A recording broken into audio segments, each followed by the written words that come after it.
भैया भैया मैं आ गया। उस साथ में सेना भी लेकर आया है भैया। कौन आ गया लक्ष्मण? वही आपका चाहता भरत। क्या भरत आया है? कहाँ है? भैया वो चित्रकूट के पास आ गया है।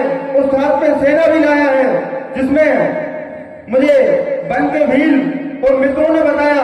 तो मैंने स्वयं पेड़ पर चढ़कर देखा भैया, तो मुझे अपनी ध्वजक बताए, हाथी घोड़े सभी दिखाई दिए। वो अपनी सेना के साथ अपन पे आक्रमण करने आया है भैया। ये क्या अनर्गल बातें कर रहे हो लक्ष्मण? ऐसा संभव नहीं हो सकता है। नहीं भैया, मैं नहीं मानता। उसको राज का मत हो गया होगा भैया। नहीं भरत, नहीं लक्ष्मण, नहीं, ऐसा संभव नहीं है। ये सिर्फ और सिर्फ तुम्हारी कल्पना है, जिसके आधार पर तुम ये बात कर रहे हो। ऐसा कुछ भी संभव नहीं है। और बात रही राजमत की, तो राजमत भरत पर आ ही नहीं सकता। भैया ये समय बात करने का नहीं है भैया, इस फूलों को छोड़िए। ये समय सर चुकाने का है। नहीं लखन, नहीं।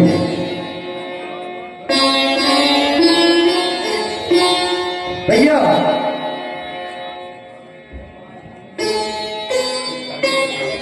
हे रात रोकते रहे सदा, पर आज रोकना नहीं मुझे। उसको बंदी चरणों की है, पर आज रोकना नहीं मुझे।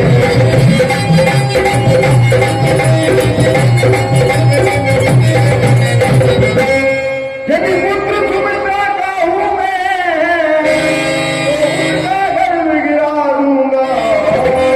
श्री राम को आई पृथ्वी पर, घर घर में उसे बुला दूंगा।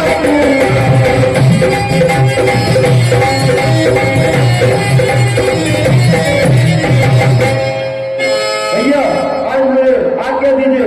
आज मुझसे उसे कोई नहीं बचा सकता भैया। सावधान सावधान लक्ष्मण, सावधान लक्ष्मण, कहीं तुम्हारे हाथों से कोई अनर्थ ना हो जाए। तुम रोष में आकर अपने भाई पर शस्त्र उठा रहे हो। सावधान लक्ष्मण, विचार करो और विचार करने के बाद ही कोई कार्य करना। सावधान, कहीं तुम्हारे द्वारा चलाया गया धनुष कोई तीर कोई अनहोनी ना कर दे। सावधान सावधान सावधान।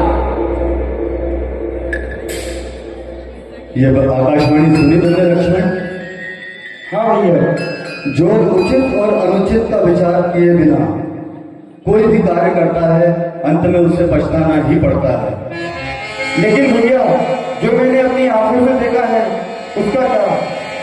आंखों से देखा हुआ कभी कभी मिथ्या संदेह भी हो सकता है लक्ष्मण।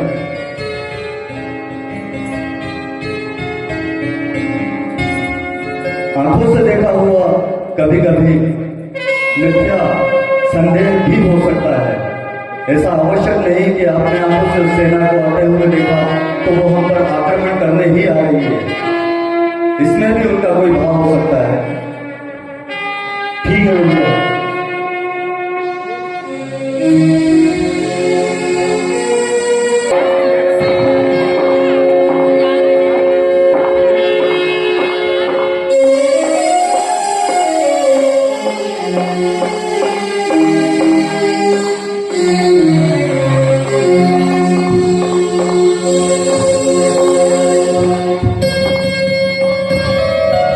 भैया मैं अयोध्या से चलकर वनवास तक आ गया। भैया भैया ये अभागा भरत आपसे मिलने के लिए वनवास तक आ गया। त्राहिमाम शरणागतम, त्राहिमाम शरणागतम।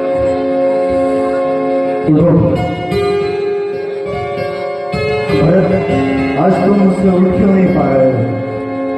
भैया मैं ये कलंकी मुंह आपको दिखाना नहीं चाहता। भैया भरत, मुंह न दिखाओ, लेकिन मुझे अपने हृदय से लगा लो मेरे भाई। Hello hello. ₹20 जितेंद्र मीना पिता खड़ी की ओर से फोटो पर देते बने उनको धन्यवाद देता है।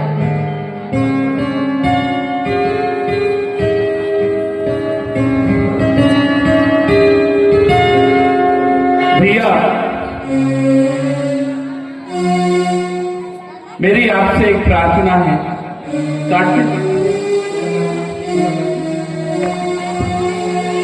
हे रघुनंदन रघुकुल भूषण, हे रघुनंदन रघुकुल भूषण, रघुपति रघुनायक रघुराई, छोटे आरत शरणागत को गए ये बड़े भाई।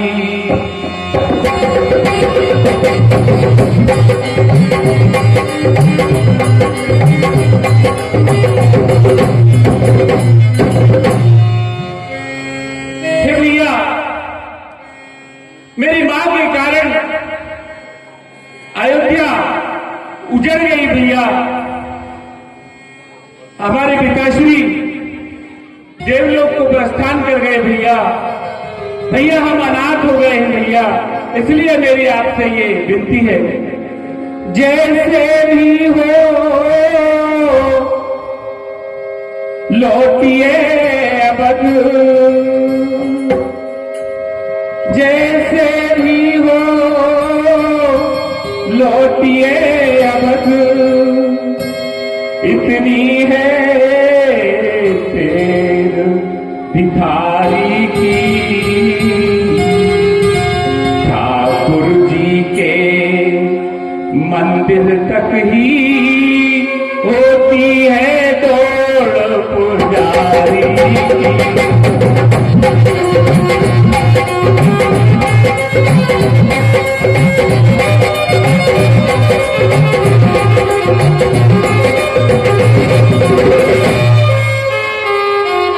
भैया,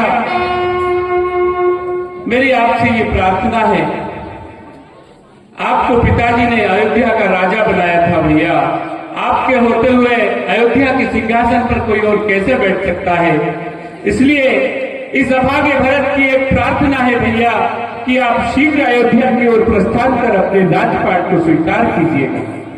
ये जितेंद्र मीना पिता खड़ी की ओर से ₹11 का पुरस्कार आता है। मैंने उनको धन्यवाद देता हूँ।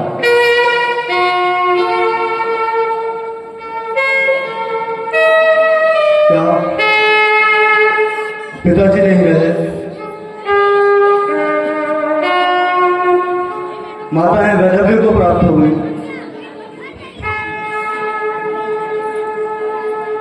यह कैसी माया रची है प्रभु, हम वाकई में अनाथ हो गए। माताओं के पास तो उनके 4 पुत्र हैं, लेकिन मैं तो वास्तव में अनाथ हो गया। आज मुझे ऐसा प्रतीत होता है जैसे मेरे सर से ये आसमान हट गया, ये जमीन फट गई।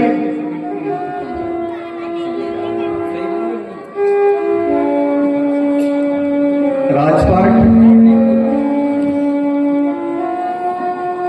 नहीं मेरे भाई भरत, थोड़ी सी देर की लीला और बची है। आप लोग ज्यादा नहीं मेरे भाई भरत, 15 मिनट और बैठे हैं, इसके बाद लीला समापन हो रही है। आज विश्राम दिया जाएगा। हे गुरुदेव, आप ही भरत को समझाइए कि राजपाट। भरत आप सुनो, क्या यही सद्धर्म है कि मैं अपने पिताजी की आज्ञा की अवहेलना कर पुनः अवध लौटकर राजपाट संभालूं? क्या यह उचित होगा? क्या दुनिया मुझे कोई तो कलंक नहीं कहेगी कि मैं अपने पिताजी की आज्ञा का पालन तक न कर सका? ये कैसे संभव है? याद करो भरत, सतधर्म के खातिर मोर ध्वज ने अपने बेटे को गंवाया था। सतधर्म के कारण हरिश्चंद्र जी ने अपना घर बार छुड़ाया था। सतधर्म के कारण हमने भी वन में आना स्वीकारा है। जीवन में सच्चा धर्म वही, बस सतधर्म को अपनाना है।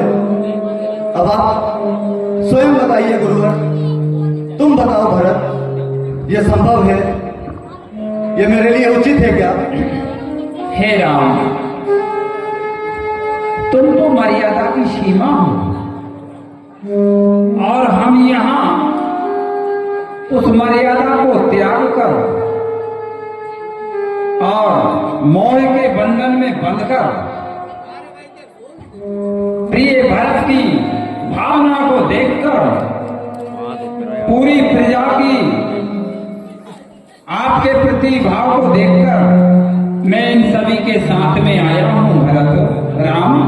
तो एक काम करो, यदि आप उचित समझो तो आपकी जगह प्रिय भरत का कहना है कि मैं वन को जाऊं और अयोध्या का राज आप ही को करना है। हमारी सभी की तो यही राय है राम, बताइए। आपकी आज्ञा शिरोधार्य है गुरुवर। मैं भी कहां मना कर रहा हूं, मैं भी भरत की ही बात मान रहा हूं, लेकिन अवधि मांग रहा हूं 14 वर्षों की। 14 वर्षों बाद आकर मैं जैसा भरत चाहता है वैसा बिल्कुल करूंगा, लेकिन इन 14 वर्षों के लिए मैं अपने पिताजी की आज्ञा का पालन करना चाहता हूं। ठीक है, हे भरत सुनिए, मैं तुमको एक बात बताता हूं और मैं अयोध्या में भी आपको बता सकता था, लेकिन मैंने आपके प्रेम के कारण वहां प्रकट करके नहीं बताया। क्यों? कि आपका प्रेम राम जी से मिलने की इच्छुक में था। तो हे भरत सुनो, आज्ञा गुरुदेव।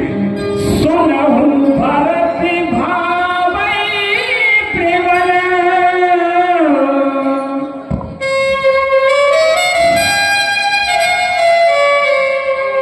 बिलख गयहूं मुनिना,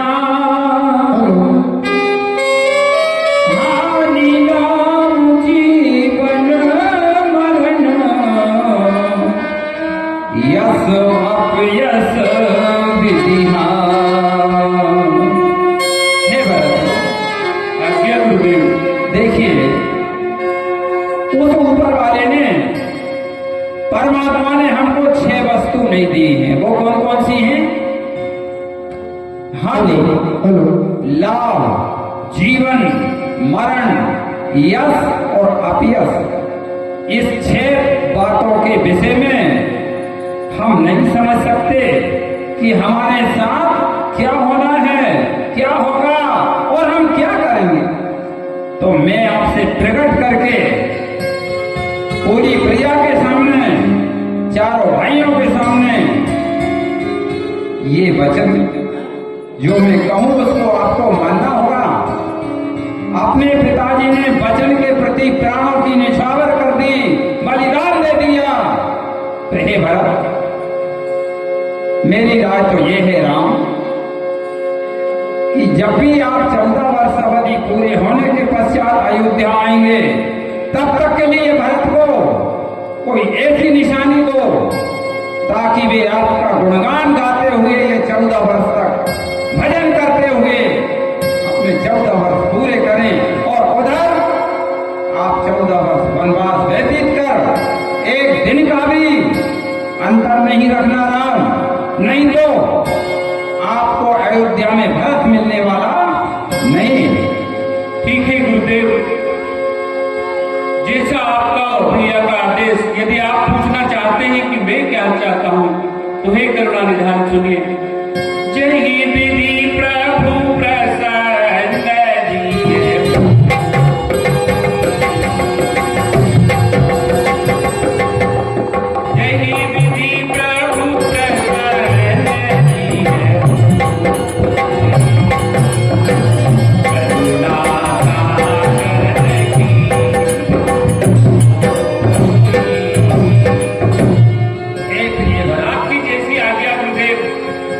हे राम, मेरी आपसे ये एक प्रार्थना है भैया कि यदि 14 वर्ष की अवधि बीत जाने के उपरांत यदि आपने आने में एक दिन का भी विलंब किया तो हे कृपाधार, आप अपने भरत को जीवित नहीं पाएंगे। मेरी ये प्रार्थना स्वीकार कीजिए, आप अपने भरत को जीवित नहीं पाएंगे। नहीं प्रिय भरत, मैं इन 14 वर्षों की अवधि को बिल्कुल भी पूर्ण नहीं होने दूंगा और मैं यथा समय आपके पास अयोध्या अवधपुरी वापस लौट कर आऊंगा। हे नाथ, यदि ये आज्ञा है तो मुझे कोई ऐसी निशानी, कोई ऐसा चिन्ह दे दीजिए जिसको लेकर के मैं राज सिंहासन पर स्थित कर सकूं और आपकी राजा की मानकर उनसे अनुमति लेकर 14 वर्षों तक राज्य काज को संभाल सकूं। हे राम, हे प्रिय भरत, हे चारों भाइयों, मैं आपके गुरु बनने के नाते तुम इस प्रतिज्ञा पर अटल हो कि मैं अपने भाई को राज दूं। मैं कदापि राज की सेवा करने का अधिकारी हूं। मुझे अति प्रसन्नता है भरत। तो हे राम, तुम्हारी जो खड़ाऊ हैं, ये खड़ाऊ भरत को दो और वहां पर आपके समान उनकी सेवा पूरा करेंगे। 14 वर्ष बीतने में शेर नहीं होगी। मेरी यही राय। प्रभु करी कृपा भावरी दीनी सादरी भरती शीश धरनी